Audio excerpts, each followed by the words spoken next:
inhibidores de la enzima convertidora de angiotensina o ARA2, beta-bloqueadores, inhibidores del receptor de aldosterona,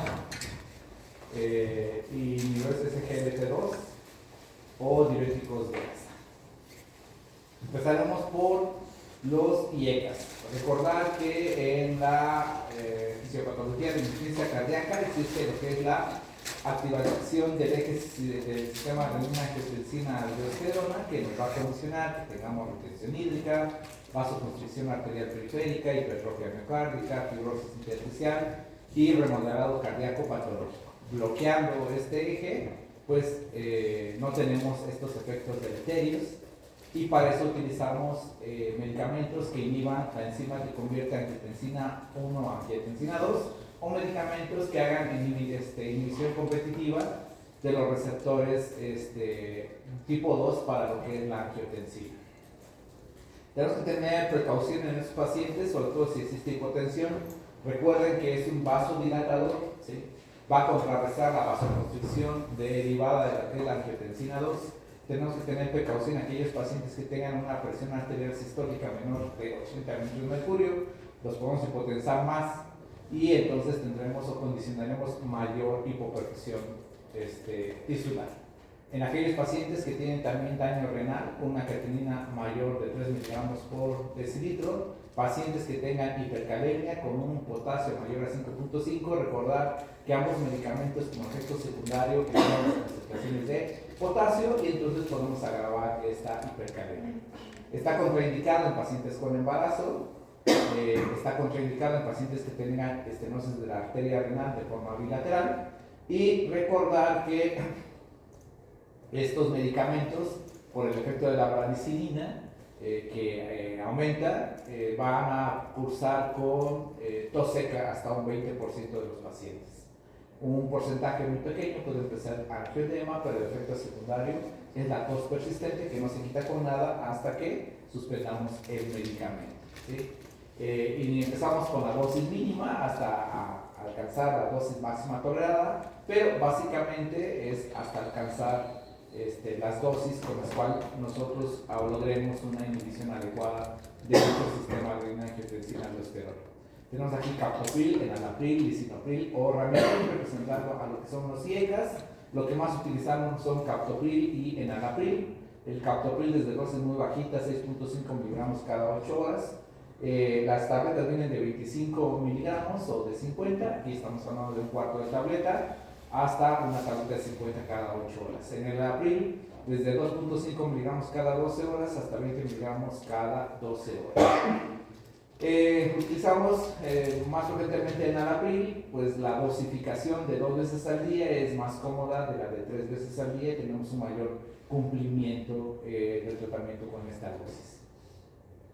De los ARA2 tenemos el candesartán, el valsartán y el losartán. Probablemente el medicamento más representativo es el losartán, también es el más asequible, ¿sí? Las tabletas vienen de 50 y 100 miligramos.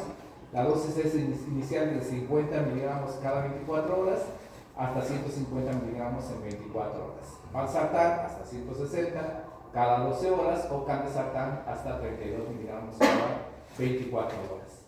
Una pregunta con respecto a los medicamentos, ¿cuál se escoge respecto a la efectividad? Ya, no hablando tanto de la prueba de tratamiento, sino cuál es el importante. Cualquiera, aquí en este caso podemos decir que vamos a poner de un IECA, ¿sí? Un IECA, cualquiera de los dos con cualquiera vas a alcanzar un buen efecto, ¿sí? Ahora, ¿puede ser que exista un mejor medicamento? Sí puede existir un mejor medicamento. Por ejemplo, de estos, es mejor enalapril, pero es mejor simple y sencillamente, ¿por qué? Porque su dosificación es más cómoda cada 12 horas que captopril que cada 8 horas. ¿Por qué? Porque el efecto en cuanto a los demás es igual, exactamente. Vamos a poner aquí ARA2, ¿sí? Losartán, valsartán, candesartán, cualquiera de ellos van a ser buenos. Y puedes escoger indistintamente cualquiera de los tres, ¿sí? ¿De qué va a depender muchas de las ocasiones? Recordar que estos tratamientos son tratamientos crónicos seguramente para toda la vida o por mucho tiempo. Algo que sí si hay medicamentos que son caros, son los medicamentos cardiovasculares, ¿sí? Entonces, sobre todo los medicamentos más básicos, a lo mejor no tanto, ¿no? Si tú dices, bueno, voy a comprar Captopril, pues encuentras Captopriles de 25 o 50 pesos, ¿no? ¿Sí? Así es. Entonces, aquí algo bien importante es que los medicamentos genéricos, que si bien pasan un proceso de control de calidad por COFEPRIS y de bioequivalencias, etcétera, etcétera, ¿sí? En el aspecto cardiovascular, por experiencia, sí les puedo decir que hay muchos medicamentos genéricos cardiovasculares que no tienen el mismo efecto que los originales, ¿sí? Entonces, no es raro que llegue, no sé, a urgencias del IMSS un paciente con descontrol hipertensivo. Dices, bueno, a ver, ¿por qué tiene descontrol hipertensivo? ¿Está tomando su medicamento? Pues sí, sí lo estoy tomando, ¿sí? ¿No la dejo de tomar? No se me ha olvidado ninguna dosis. A ver, ¿ha comido mucha sal, mucho sodio, subió de peso, etcétera? Ningún factor, ¿sí? Y después dice, pero fíjese que la última vez que vine, que me surtieron mi receta, me dieron mi losartán, pero siempre me dan uno de cajita que trae una rayita azul, y esta vez es el de una cajita blanca que no tiene rayita. Entonces le dieron otro, y ambos son genéricos, ¿sí? Pero ese último genérico que le dieron no tiene el mismo efecto, ¿sí? Y es como, tiene un efecto casi nulo, por así decirlo, porque ahora la presión está muy alta. Y entonces sí, en los medicamentos cardiovasculares hay muchos medicamentos genéricos que no tienen el mismo efecto, ¿sí? Entonces, igual, por ejemplo, los losartán, hay algunos genéricos muy buenos, ¿sí? Como Alderan, que se llama un genérico, o todos los genéricos que vende Sams o lo que es Bodega Aurrerá, ¿sí? Por ejemplo, los losartán son muy buenos, pero hay algunos otros losartanes que no tienen mucho efecto, ¿no?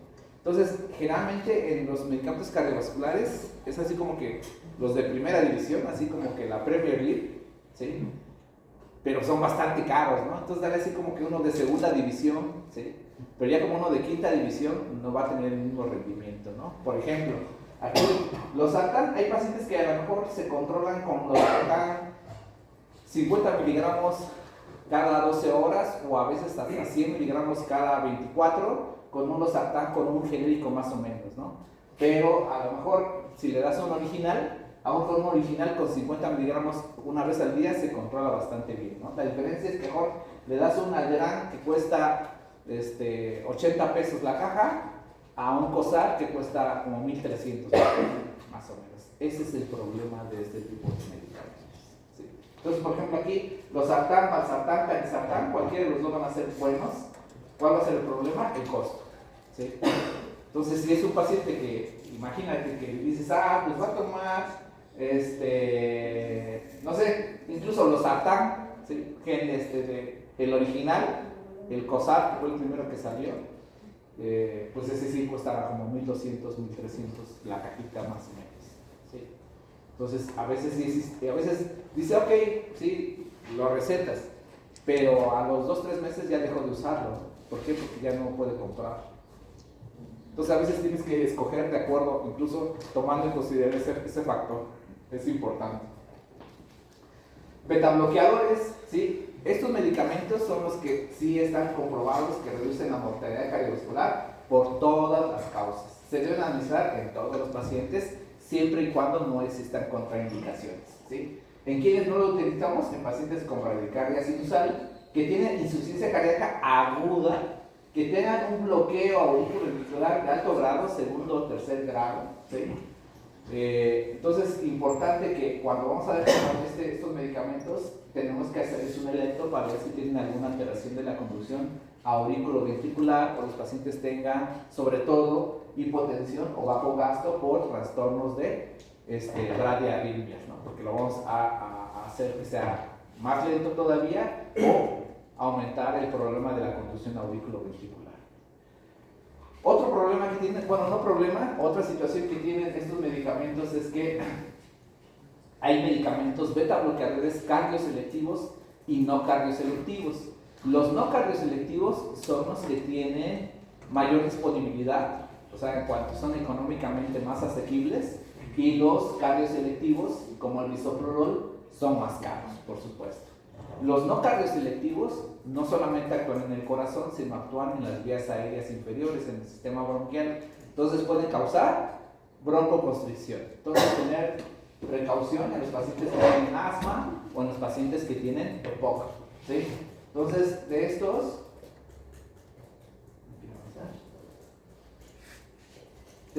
tenemos aquí el bisoprolol, el carvedilol, metoprolol o nebivolol. Estos son cardioselectivos. Propanolol, por ejemplo, es muy barato, lo podemos conseguir muy fácilmente, está en cualquier hospital del sector público, pero no es cardioselectivo. Entonces, ¿qué es mejor? Cualquiera de estos. El metoprolol es muy asequible, ¿sí? Vienen tabletas de 50 y 100 miligramos. Empezamos desde 12.5 a 25 cada 24 horas hasta 200 miligramos cada 24 horas. Tenemos carvedilol, bisoprolol y nebivolol. ¿Cuáles son los, digamos, mejores? Aquí sí podemos decir de estos cuáles son mejores, sea el bisoprolol o el nebivolol, ¿sí? ¿Por qué? Porque no te causa tanta depresión de la conducción auriculoventricular. Aquí sí hay diferencias. Es más fácil que se te bloquee un paciente con metoprolol o a que se te bloquee con nebivolol, carvedilol o bisoprolol, ¿sí?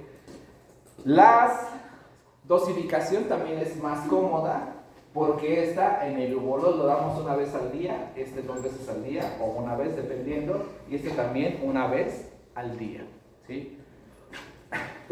El problema es el costo. Bisoprolol sí te cuesta más o menos como 1.500, ¿sí? El nebivolol sí te cuesta como 1.200. Ya uno de segunda división de bisoprolol o nebivolol te cuesta entre 700 y 800 pesos más o menos, ¿sí? Hay un nebivolol que maneja similares que es bueno, que sí cuesta como 400 pesos. Entonces, pues sí, es cuestión a veces de buscarlo, ¿no? Pero sí, a veces el paciente, híjole, sí, ahí sí se siente mucho la diferencia de los medicamentos en los cardiovasculares, si son originales o son genéricos. Y respecto a cada cuánto se hace el ajuste para llegar a la meta, ¿cuánto tiempo tiene que pasar? Va a ser muy variable y a veces depende del paciente, pero generalmente no empezamos a hacer ajustes así que de un día para otro, ¿no? Generalmente más o menos unos 5 a 7 días, más o menos es que reevalúas al paciente, ¿sí? Si es un paciente, aquí lo estamos viendo, aquí dice, si está en una clase 1, ¿sí? Son pacientes que no tienen disminución de la fracción de eyección tan alterada, ¿sí? Entonces por eso están aquí al principio, porque se utilizan en todos, pero son como que pacientes muy estables, ¿sí? Entonces, obviamente igual, puede ser que el paciente esté en una clase funcional 2 o el paciente esté en una clase funcional 3 o 4. Obviamente clase funcional 3 o 4, seguramente lo estás viendo hospitalizado, ¿sí? Mejor lo das de alta. Lo vas a dar de alta y lo vas a visitar una semana, más o menos, ¿sí? El paciente, aunque lo estás viendo de forma ambulatoria, porque nada más fue a consulta y no es porque lo egresaste del hospital, y simplemente hiciste ajustes pequeños, pues probablemente en un mes lo evaluarás, ¿sí? Si es algo que a lo mejor lamentaste las dosis del betabloqueador y dices, caray, a ver cómo está la frecuencia cardíaca, si no bajó mucho, pues entonces lo citas en una semana o 2 semanas, dependiendo obviamente del tipo de paciente, ¿sí? Pero generalmente es como el paciente hipertenso, igual. Dices, bueno, le empiezo los medicamentos antihipertensivos, un paciente crónico que a lo mejor va con síntomas mínimos o incluso asintomático. Tú dices, ¿sabe qué? Si mañana, hoy empieza el tratamiento, si mañana se toma la presión y sale alta, no se preocupe porque son 24 horas apenas, ¿no? A veces tardan 3 o 4 días en que ya empiezan a ver el efecto, ¿no? Si no hay una urgencia por bajársela, por supuesto. ¿Vale? Muy bien. Estos son los beta bloqueadores. Entonces, bisoprolol, nebivolol o metoprolol, ¿sí? ¿Cuáles son mejores? Bisoprolol y nebivolol, por la cuestión de dosificación cada 24 horas. La cuestión aquí son los costos, aunque sí hay algunas opciones que son un poquito más baratas. Antagonista del receptor de mineralocorticoide. Recuerden, ya bloqueamos con los IECAS la conversión de angiotensina 1 a angiotensina 2. Con los ARA2, el efecto sobre los receptores de angiotensina 2. Y la última parte del eje, ¿cuál sería? Sistema renina-angiotensina aldosterona. Entonces utilizamos antagonistas de la aldosterona, ¿sí? Entonces, ¿cuáles son los representantes? La espironolactona y la eplerenona. Contribuyen al bloqueo de renina-angiotensina aldosterona, reducen la mortalidad del 15 al 30% y reducen las hospitalizaciones hasta el 40%. Este tiene un efecto diurético que por el mecanismo de acción se considera ahorrador de potasio, ¿sí? Entonces, si es un ahorrador de potasio y el paciente ya tiene concentraciones elevadas de potasio, tenemos que tener mucha precaución porque le podemos aumentar todavía más el potasio, ¿sí? No está contraindicado en pacientes que tengan una creatinina basal mayor de 2.5 miligramos por decilitro o ya tengan una tasa de filtración glomerular menor a 30 mililitros por minuto, ¿sí?